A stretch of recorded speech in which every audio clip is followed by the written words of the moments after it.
I'm seeing a big difference in the last 5 years of like people are starting to, ask questions where before they were afraid to, or they didn't know they could. Just think that, our veterinarian clinics are so overtaxed right now. And it's just like, I think we're going through a transition here. And I think we have an opportunity to bring awareness to all pet parents across the board.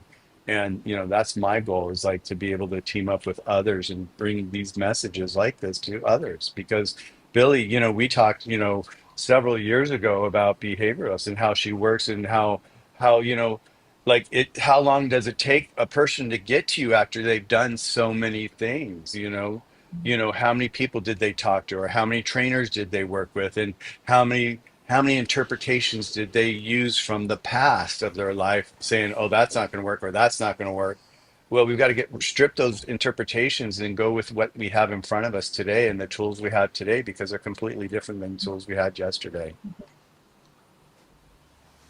That's really what I see out there. It's like, it's like really showing people that there are all these wonderful new advances inside the pet community that can bring such incredible results for everybody. And even like, when we were talking about the songbirds, when you guys were telling me about the songbirds there and how they're disappearing because of these chemicals that are being brought up into their nests. It's like people don't know this information. It's getting this information into their laps and letting them really read it and wanting them and they want to read this. It's like they don't understand the effects of these chemicals and how they're taking really play into our environments, into our own house and into our own, into the kids, people's kids. It's just like, so education I think is like one of the biggest roadmaps for the year 2026 for us to really break through and allow people to really understand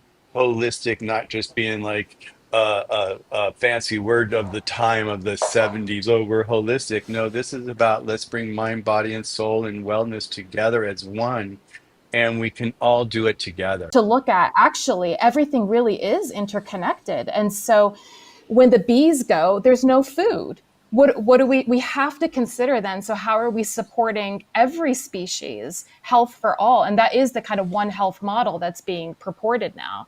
And I think you'll see that growing because we're so dependent upon it. That reminds me of Yeah, back years ago with the trees being, sorry, with the trees being cut down and people didn't realize, oh yes, we need trees to breathe. It's like once they could bring it back to themselves and say, how's this impacting me? And then they start looking for alternatives, right? We found out where stories unfold.